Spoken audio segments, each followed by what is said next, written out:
Hey Waffle Gang, I do hope you are well. My name is Mark and today we're checking out some more /your butthole. And if you love a Reddit story, why not consider hitting that like, subscribe, maybe that notification bell too, and let's dive straight in to today's first story. Now, today's first story comes from Trouble in Gluten, who says, "Am I the asshole for going no contact with my parents after learning they had lied to me about my allergies all my life?" Hey everyone, I'm 19 years old and my parents are in their 50s. For as long as I can remember, I've been allergic to several things: dairy, wheat, flour, gluten, and legumes. Since I was a young child, my parents have completely kept all of them out of our house. While other kids ate breakfast cereals, I ate fish and assorted pickled vegetables for breakfast. While other kids had Lunchables, I had grilled chicken or fish with, again, assorted vegetables, usually sweet potatoes. While other kids ate birthday cake at the birthday party, I had an apple. I never questioned this until a couple of months ago. I was at my aunt's house for my birthday party and she made brownies for everyone. For me, she took great steps to make them with almond flour and avoided all of my allergies. I started eating them and thought little of it until my aunt suddenly looked at me and, in a panicked way, asked which plate I took the brownies from. I pointed from the ones where I got my brownies and she immediately stood up and told me we had to get my EpiPen. She raced to ask my mother for it and I sat there scared out of my mind because I had never mistakenly eaten flour before. I noticed my mother had calmed her down and then she said that we don't have to worry because she had switched the plate of brownies, and after all, I had eaten the ones made with almond flour. I found this incredibly odd because really, why would she swap the plates? That doesn't even make sense. But for the time being, I let the issue rest. It didn't sit well with me for about a week and I finally went to get an allergy test. The doctor started with a skin prick test and lo and behold, I didn't react to any of the above substances. Then he ordered a blood test, and when the results came in, they said I had absolutely no intolerance to any of the foods I'm supposed to be allergic to. I was furious and called my mother. She eventually admitted that she lied to me because she wanted me on a Paleolithic diet and wanted me to be able to avoid all temptations. She raised me with a lie about her own health, but she keeps insisting that I try to see it from her perspective. She spams my phone with messages about how healthy I am, that I never had acne, that I've been in great shape my whole life, that I have strong teeth and bones, and that I even got onto a D1 college tennis team. She has started calling me ungrateful for her intervention, insisting that I should be glad I never got carb addicted. I don't know what to think. I carried around an EpiPen for all those years, one that I suspected may be fake since my mother never got me to replace it, and I don't even know anymore. Am I the arsehole and an ungrateful son for losing it over this? Wow, absolutely not the arsehole to me in this situation, lying to your child their whole life and then just sort of like expecting them to be okay with it when they eventually find out. And it was inevitable that OP was eventually going to find out that they were not allergic to these things. And it's just trying to think from the mum's point of view, what is your end game in this? They will find out eventually, I assume. I think a lie like this, especially once they reach adulthood and you have no control over them anymore, it's going to be really difficult to keep. You can't keep that lie. It's just impossible, I think. And then from OP's point of view, they're going round their whole life, thinking, if I accidentally eat something, I could potentially die from that. What an absolutely scary way to live. Not the arsehole to me at all. But Wee Woo says not the arsehole. You spent your entire life thinking you could easily die because your mum wanted you on a special diet. Allergies are incredibly serious, and while you can grow out of them, to be lied to is unnecessary. What your mum did was manipulative and poor parenting. She easily could have had you on a diet like that without lying and making you fear for your life. And OP replied saying, "That's what I was thinking. I was a good, respectful kid. I followed her directions. Why did it take a lie to get me to eat the way I thought I should? I'll probably keep eating this way for the most part anyway, but knowing a strawberry milkshake won't kill me is a huge relief." Soulless Ginger 93 says not the arsehole. Also tell your aunt about your mum's lie. She should know that your mum made her put in extra effort for who knows how many times, and caused her to go in panic about you potentially having an allergic reaction, when in reality your mum had lied about your allergies. I feel bad your aunt went through that. What your mum did was so terrible. She needs to face the consequences for her actions. Cut contact until she understands just how bad her actions were. Shadow Girl says, not the arsehole, your mum sounds like those vegan and vegetarian people who don't feed their dogs or cats meat. To which OP replied, those people exist. That's nuts. To which Mr. Gallo replied to that saying, dude, you're surprised that those people exist considering your mother lied to you about you being deathly allergic to an entire classes of food for 19 years. And OP replied, good point. And Rolling Katamari says, not the arsehole, please try out cheese and you won't regret it. To which OP replied saying, cheese is absolutely incredible. I did get the squirts after eating it, Jesus. For the first time, but I don't think you're supposed to eat a whole block. That's probably too much info, but Desert Eagle Bennett says, absolutely positively not the arsehole. She can't raise her kid on a lie and expect them to be on with it no matter how you turned out. You missed out on sweets as a kid and Lunchables, which are wonderful, and I feel like she lied about switching plates just to calm her down. She wouldn't have known which plate you were going to eat from. OP replied saying, in her defense, and I know it's weird trying to defend her here, but she went above and beyond in helping me grow up relatively normally. She baked alternative desserts for me, and during my birthday parties as a child would feed the other kids normal cake. I never really felt left out or that I was missing out on anything because I had no metric to which to judge flour. On the other hand, I ate an actual cheeseburger for the first time after learning I had no allergy, and there is no replacement for that. I almost cried over a double bacon cheeseburger. And one more from Uncle Fred Poop who says, not the arsehole, she lied while probably extolling the virtues of truth. Some insight and acknowledgement from her about that would do wonders. But seeing that she doubled down based on her giving you no credit for the positives you have achieved through your own actions and because she lied to you and seeming to shame you for not being grateful, she's the arsehole. Now we're going to move on to that update to see what it says next. And a quick question before we do move on actually. Imagine if you was OP and you had the chance to relive eating something for the first time once again. What would it be? I know mine's going to sound really lame, but it would be a spaghetti bolognese with cheese on top. It's my absolute favourite. But anyway, on to the update. Perhaps against my better judgment, I decided that I would reopen a line of communication with my mother.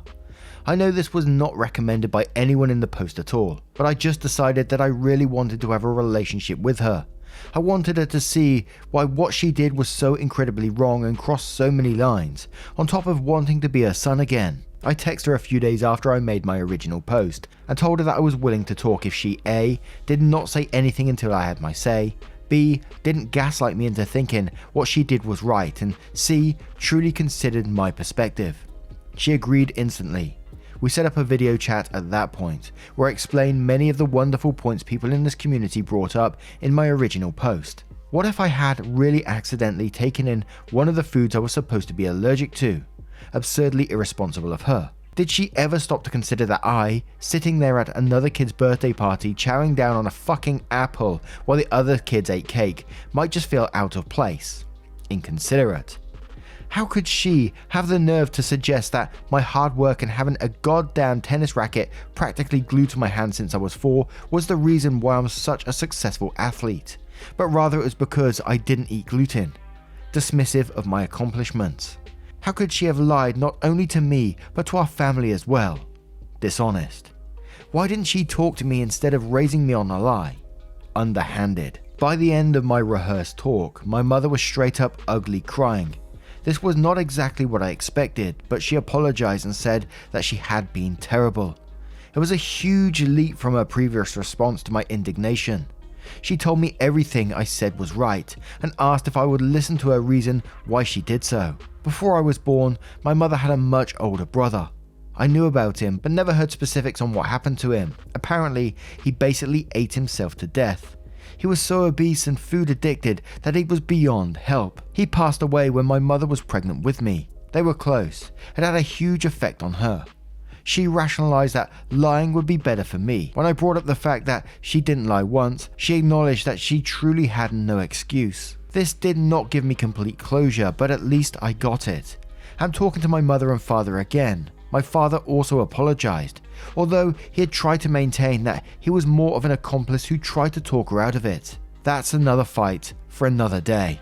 So it turned out in the end that the mum's brother, or the uncle, basically ate so much and mother had some mental issues from it by the sounds of it and pushed it onto her own child. But the slight pessimist was jumping out in me on this one. And I know it sounds wrong, but it did jump out to me, and I gotta admit that because that's what was going through my head at the time. Which may be completely wrong, but it did jump out to me, this person had lied to their son all these years, their entire life. Is the story just a way to manipulate her way out of that situation? Again, it may totally be true, so I don't really know, but that was what was going through my head at that particular moment. But assuming it's true, I'm glad that she did truly say she had no excuse in the end. And I think you just got to take that relationship slow now because, being lied to your entire life is no small thing, is it? So I would always feel on edge, being known that I was lied to the entire time in my life. I'd feel on edge about it, I think. But what do you guys make of this one? Let me know your thoughts in the comments below, and we'll move on to another story. And our next story comes from the Two Shoes Girl, who says, would I be the arsehole for saying no to my boyfriend's dream apartment? First time posting here, and I'm not a native speaker. Sorry if I make any mistakes. Me, female 22, and my boyfriend, male 22, are moving in together. We've been apartment hunting this week and found a couple of suitable options. There is one apartment I really like, apartment 1, that is around 110 meters square, and rent will be around $1,400. This apartment is located in a nice neighborhood, around 10 blocks from my parents' house. I like this apartment because the price is good for the size and location, and it's also quite pretty. My boyfriend, however, prefers another apartment, apartment 2. This is around 140 meters square, and rent is around $1,600. The apartment is in the dead center of the city we live in and literally next door to his parents' house. As in, if we sit on the balcony and look to the right, we can see and talk to his parents in their own balcony. My issue with apartment 2 is that it's not very nice looking on the inside. It's an older building, so the tiles in the kitchen and bathrooms are very outdated and worn. It comes with some furniture even my grandma would have gotten rid of already. The kitchen is all mismatched as if it was fixed by someone who took apart another kitchen and reused the parts. It's overall not a nice looking apartment, and for me to be happy in it, I would need to change pretty much everything. I'm an interior designer. The look of my own apartment is important to me. That would also be quite expensive to do, and there are certain things we wouldn't be able to change because it's a rental and the owner would not allow it. But my boyfriend still really wants it because it's very center of the city, close to where he does language classes and a big supermarket he likes to shop at, and apartment 1 will be around 1 or 2 kilometers away from these things. He uses mum's car, but she said he can't take it if he moves out, even if she does not drive. Apartment 1 is not available for visitation yet, and apartment 2 needs to be rented today or tomorrow. I need an answer soon, and I'm afraid I'm being unreasonable if I say no. Now I'm coming into this one feeling it may be a no one's the arsehole here because, whilst you have the right to say no to this apartment because, like you said, it could be expensive to redecorate, it's next to his parents, do you really want that? And whilst you're getting some more space, it's more expensive by $200. But at the same time, he's allowed to turn around and say no to apartment 1. It's his choice as well. And for me personally, I wouldn't enjoy being rushed into a decision in 1 or 2 days' time to something that's not really an apartment that I want. It's both of your lives here, And I sort of do wonder if the parents are sort of like giving your partner a nudge and saying, look, you could live next door to us and it'd be wonderful and all that kind of stuff. So my ultimate suggestion would be look for another apartment, one that suits both your needs. Obviously, both of you will have to make compromises along the way, but that's the way life is. And it's just another learning curve for you guys on your path to independence. And that's what it's all about. But Responsibility No 3245 says, is it actually his dream apartment or is the location just useful? If I was 22 again moving in with my girlfriend, there is no way in hell I'd want my parents close enough to hear us swinging from the chandeliers. OP replies saying, it is definitely more the location for him, but he does like the size of the apartment as well and doesn't care how it looks like. I don't think they would be able to hear us from their house, and we aren't exactly swinging from the chandelier people, lol, but point taken. Throwing into the other says, not the arsehole, I would veto it purely on the fact that he's right next to his parents. It needs to be a clean break for both of you to really mature properly, like getting your own car. Is there nothing in the middle that's viable? And OP replied saying, we tried looking for other options in that region, but they ended up being either too small or too expensive. But both these options we have are rare finds. One Mike Nation says, no one's an arsehole here, but you do know he has a right to say no to the apartment. You want to, right? And OP replies saying, yes, I do. It's not that he doesn't like the one I like, he just loves this other one. He seems to be pretty torn as well, to be honest. Breathe Music 14 says, not the arsehole, do you really want to live next door to his parents and pay extra rent each month for an apartment you think looks bad? Don't say yes just to make him happy, if it's going to make you miserable. And Password Owl says, keep looking together and find something that works for you both. You both deserve to be happy in your new home. And now let's move on to the update to see which apartment did they pick. Was it 1? Was it 2? Was it something else? Are they living next door to the parents now? Oof. I met with my boyfriend the day I made the post and we had a very long discussion about the whole apartment situation. By the end of it, we decided to go with apartment 1. I must point out that at this point we had not seen any of the apartments in person, only through pictures. We had a scheduled visit to apartment 2 the next morning, and we didn't even know when apartment 1 would be available for visitation. The morning comes and we visit apartment 2. We didn't want to cancel last minute, and it was not as bad as the pictures. My boyfriend absolutely loved it, and I was pleasantly surprised by it. After we leave, I get a call that apartment 1 is available for visitation and we could go in immediately. So off we went and saw that one too.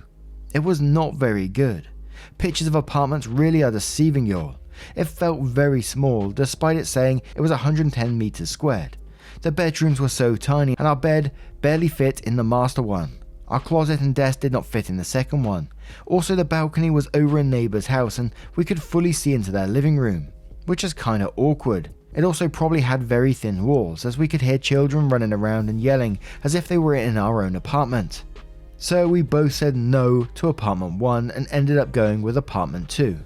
We had a meeting with the owner and he assured us he would get rid of any unwanted furniture and we were welcome to renovate any part of the apartment, and he would give us a discount on the rent to cover the costs.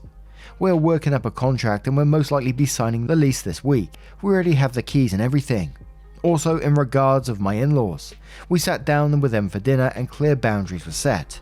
We'll be covering the part of the balcony that overlooks theirs. They will not be getting a copy of our keys and they are not to expect visits from us too often. I am hopeful and excited at the prospect of this apartment, and even though 98% of you guys told me to run for the hills, I have a good feeling I made the right decision. Thank you all for your time and your judgment. And just to clear up anything in the end, that they did go with apartment 2, because the first, if you're like me, hopefully you're not, I was confused by the first line where it said we decided to go with apartment 1, and that was just after their initial discussion. Then they went to see it and they decided on apartment 2 in the end.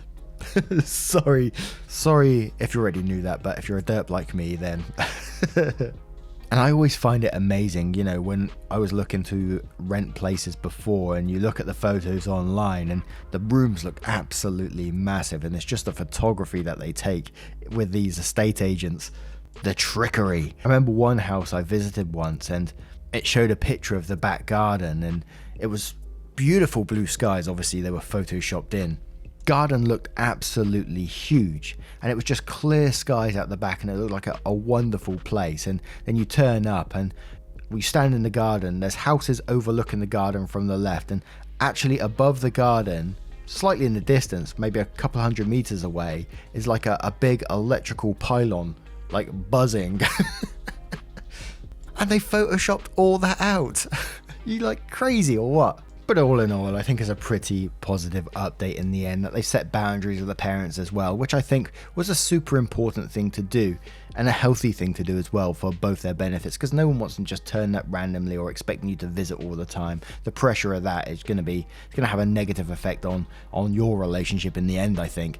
Although I may be completely wrong and you may like these people around all the time and all that sort of stuff, but it doesn't sound like it from what you've said in that post. There needs to be some boundaries in place, which you've done. I think's great. But now, what do you guys make of this one? I would love to know your thoughts in the comments below if you would like to share them. And just a huge thank you from the bottom of my heart for getting involved in today's stories. Your likes, your love, your support, your time. Joining up on Patreon, which you can do down in the description below, or on YouTube with the join button down below. No pressure to do so, just if you choose, of course. You being here is more than enough. And thank you so much for your love, support, and time. And I will see you in the next one. Take care, guys. Much love. Wake up, get up, stretch my legs, eat some breakfast, milk and eggs, brush my teeth up, wash my face, throw my clothes on, start my day. Wake up, I can smell the smoke from the bacon.